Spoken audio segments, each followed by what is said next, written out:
Now, the Lagos State government has empowered more than 2,000 artisans with modern working tools as a way of commemorating their graduation from a program organized by the state's Ministry of Wealth Creation and Employment. The event, which was also in commemoration of the yearly Tradesmen and Artisans Day, was graced by the Lagos State Governor, Babajide Sanwo-Olu. Sanwo-Olu says his administration will continue to create the environment for artisans and tradesmen to thrive. And for more on this story, the Lagos Commissioner for Wealth Creation and Employment, YETUNDE AROBEIKE, joins us now. Good to have you join us, sir. I hope you can hear me. Okay. Oh, madam, Yes, good to have you join us, madam. Yeah, thank you for having me. Okay, congratulations Yes. on this particular launch. Yes. But I don't want to sound like I'm raining on your parade, but what is the vision behind this particular 12 trillion artisans? Is it to teach a man to fish or to give him fish? On the back of the fact that we understand that more people, the rate at which Nigerians are going into poverty is faster than they're being brought out of poverty. Thank you very much. Actually, part of the mandate of the ministry is to initiate, we formulate, we execute, and we evaluate all wealth creation policies.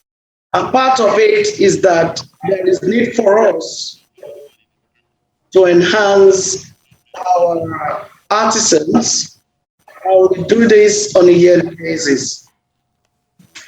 Since the inception of this administration, Mr. Governor has deemed it extremely important to impact on the informal sector. As you will agree with me, they form over 60% of any GDP of any state or any country for that matter.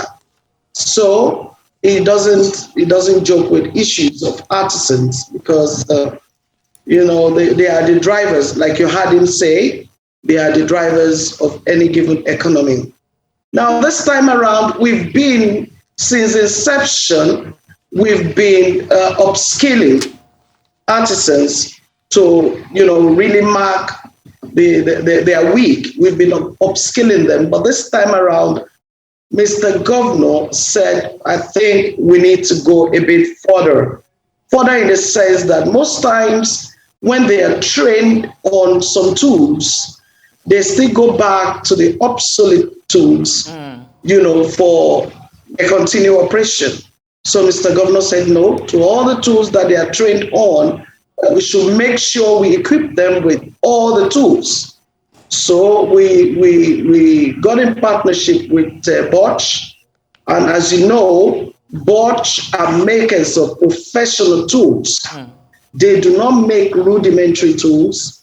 They don't make tools for starters. They make tools for professionals. And so Mr. Governor said, I'm interested in really, asking Bosch to really equip our artisans. And, Mr. Governor is doing a lot as far as the informal sector is concerned. Very soon, we're going to launch what we call virtual market for artisans, whereby, as I'm speaking with you, we are onboarding all our artisans to the extent that we want their service to Lagosians to be each free, seamless. All you need to do is to press a link. By the time you press a link, you press your area, you get to know all artisans that are working in your given area. And we equally have a feedback so that you'll be able to feel how good or great an artisan is. So we are all doing this to boost them, to make them have confidence in what they have chosen, which is their own career path, and to really make sure that the state is equally in it with them to make sure that, they have what it takes in terms of tools. Like you see, Mr. Governor, give tools to some, some of them have acquired knowledge in terms of train the trainer, like we're encouraging. We are talking about 2,000, but at the end of the day, we're going to come up with a story of a 12,000, people trained by Mr. Governor. Because we avail them of the tools, we have equally assigned them to train at least 6 artisans in their respective vocation, so that we are solving the unemployment problem that is like a pandemic everywhere in the world. That is the essence. And Mr. Governor is seriously committed on this assignment. I have never seen a compassionate man like him, highly empathic. He puts people in his own shoes. And that is why he's giving back to the informal sector the way he did on Tuesday. Yeah, Madam Commissioner, you touched on a lot of great key points there. This seems like a really great movement for Lagos State and the country in general. You spoke about the digitizing of the services of the artisans, but I particularly want to talk about how this will impact their own personal lives.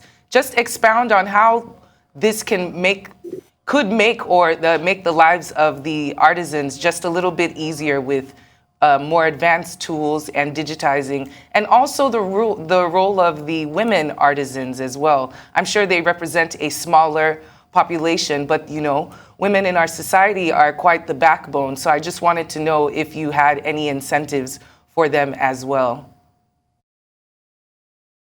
Thank you very much. If you look closely, you will discover that we equally have a lot of women who are artisans one way or the other. It's either they are artisans or they are tradesmen. And we are committed to seeing that in that which they've chosen, we really move with them so that they can achieve whatever their dreams are as far as their vocation is concerned.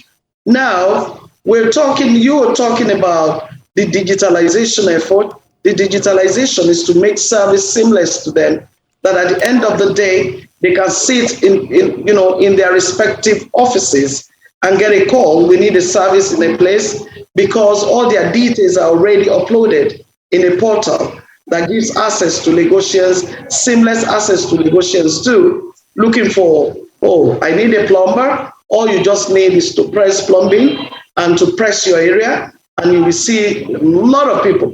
Some people have artisans even on their street and they do not know. This will bring awareness and excellence in service, which is typical of Lagos, is equally emphasized, because there is a column that gives feedback. So if you're a good one, and if you're recommended on the portal, you stand the chance of getting a lot of service, from people in that given area. So that's where we are taking our artisans to, that they don't need to fold their hands and be looking and walking around looking for where to render service. We want a situation whereby they could be just in their shops and yet they are getting service. That is what Lagos State, Lagos State is thinking ahead. You had Mr. Governor talking about technology and digitalization. It is not only, people that are in the formal sector that must imbibe digitalization. Even people in the informal sector too must be taught to do things in the new normal. And that's what we are up to. Thank you so much, Yetunde AROBEIKE, Commissioner for Wealth Creation and Employment, Lagos State. Thank you for giving us the good news.